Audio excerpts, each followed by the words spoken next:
3 في 93 وفي 96 وفي 99 فترة ازدهار الشباب حقيقة.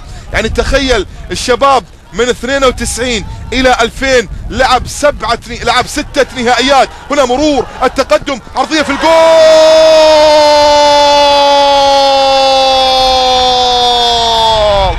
جيزاني يجيز لنفسه افتتاح التسجيل الأول له مع الشباب، الأول له مع الشباب. وليد يسجل، يعيد الأمور إلى نقطة التعادل، والشباب يتعادل. فرحة باتشيكو وجمهور الشباب هنا في استاد الأمير سعود بن جلوي في الراك. يعود الشباب بنتيجة التعادل. ابسط يا بلطان، افرح يا عم.